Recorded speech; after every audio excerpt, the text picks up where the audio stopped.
AP మాజీ deputy CM Narayana స్వామి ఇంటికి వెళ్లిన సిట్ అధికారులు లిక్కర్ స్కామ్ లో ఆయన్ను ప్రశ్నిస్తున్నారు. వైసీపీ హయాంలో జరిగిన మద్యం పాలసీలో మార్పులు, ఆన్లైన్ విధానం తొలగించి మాన్యువల్ విధానం తీసుకురావడం వెనుక ఎవరున్నారంటూ ప్రశ్నిస్తున్నారు సిట్ అధికారులు. డిజిటల్ చెల్లింపులు జరపకుండా ఎందుకు చేశారు, అలా చెయ్యమని ఎవరు చెప్పారని ప్రశ్నలు వేసినట్లు సమాచారం. ఆనాడు తీసుకున్న నిర్ణయాల వెనుక ఎవరి పాత్ర ఏంటి అన్నది కూడా ఆరా తీస్తున్నారు సిట్ అధికారులు. ప్రశ్నలకు సరైన సమాధానాలు ఇవ్వడం లేదని సమాచారం. కొన్ని ప్రశ్నలకు ఆయన మౌనంగానే ఉన్నారని తెలుస్తోంది. కొన్ని ప్రశ్నలకు తనకు సంబంధం లేదని చెప్పారట. అడిగిన ప్రశ్నలకు సరైన సమాధానం రాకపోవడంతో నారాయణ స్వామిని సిట్ అధికారులు అదుపులోకి తీసుకునే అవకాశం ఉంది.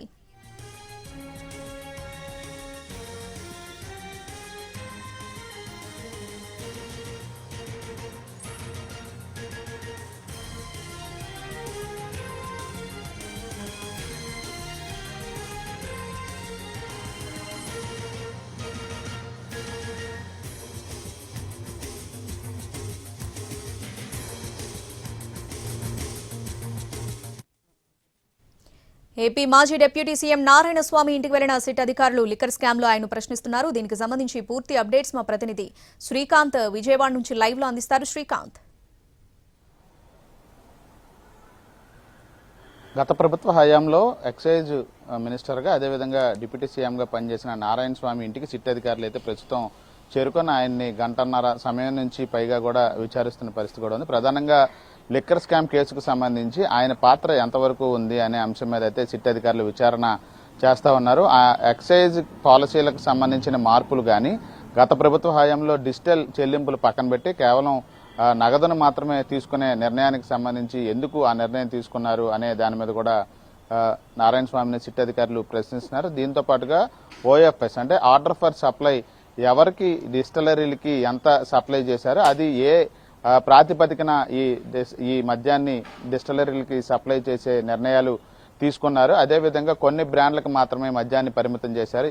ఈ నిర్ణయాలన్నింటిలో అప్పటి ఎక్సైజ్ మినిస్టర్గా ఉన్నటువంటి నారాయణ స్వామి పాత్ర ఏంటి, అదేవిధంగా ఆయన ఎవరి ఒత్తిడి మేరకు కొన్ని నిర్ణయాలు తీసుకున్నారనే అంశాల మీద అయితే నారాయణ స్వామిని సిట్ అధికారులు వరుసగా అయితే ప్రశ్నిస్తున్నట్టుగా అయితే మనకి సమాచారం అందుతుంది. అదేవిధంగా గతంలో కూడా నారాయణ స్వామిని విచారణకు రావాలని 2 సార్లు సిట్ అధికారులు నోటీసులు జారీ చేశారు. ఒకసారి వీడియో కాన్ఫరెన్స్ ద్వారా కొంత విచారణ చేసినప్పటికీ తాజాగా మరోసారి ఆయన విచారణకు రావాలని నోటీసులు ఇచ్చినప్పటికీ ఆయన కొన్ని కారణాలు, అనారోగ్య కారణాల రీత్యా విచారణకు హాజరు కాలేనని సిట్ అధికారులకి సమాచారం కూడా ఇచ్చిన నేపథ్యంలో ఇవాళ సిట్ అధికారులు నేరుగా నారాయణ స్వామి నివాసానికి చేరుకున్నారు. అక్కడ ప్రస్తుతం ఆయన్ని విచారిస్తున్నారు. అయితే విచారణలో నారాయణ స్వామి ఎటువంటి సమాధానాలు ఇవ్వట్లేదని అయితే మనకు సమాచారం అందుతుంది. తాను కేవలం సంతకాలు ఎక్కడ పెట్టమంటే అక్కడ పెట్టాను తప్ప తనకు నిర్ణయాలకు సంబంధించి తన పాత్ర ఏమీ లేదనే విషయాన్ని సిట్ అధికారులకి మొక్కుబడిగా చెప్తున్నట్టుగైతే మనకు తెలుస్తుంది. ఈ నేపథ్యంలో సాయంత్రం వరకు విచారణ కొనసాగే అవకాశాలు ఉన్నట్టుగైతే మనకు తెలుస్తుంది. అప్పటికి కూడా నారాయణ స్వామి నుంచి ఎటువంటి సమాధానాలు రాకపోతే ఆయన్ని విజయవాడ సిట్ కార్యాలయానికి తీసుకొచ్చే అవకాశాలు ఉన్నట్టుగైతే మనకి తెలుస్తోంది. కేసు ఇప్పుడు కీలక దశలో ఉంది. మరొక నెల రోజుల్లో దర్యాప్తును కూడా ముగించాలని కూడా సిట్ అధికారులు విచారణ ముమ్మరం చేస్తున్న నేపథ్యంలోనే గత ప్రభుత్వ హయాంలో ఎక్సైజ్ మినిస్టర్గా పనిచేసినటువంటి నారాయణ స్వామి పాత్ర, ఆయనకు సంబంధించి సిట్ అధికారులు విచారణలో గుర్తించిన అంశాలన్నిటి మీద కూడా అయితే ప్రస్తుతం విచారణ కొనసాగుతున్నట్టుగైతే మనకు తెలుస్తా ఉంది. Right Srikanth, thanks for the updates.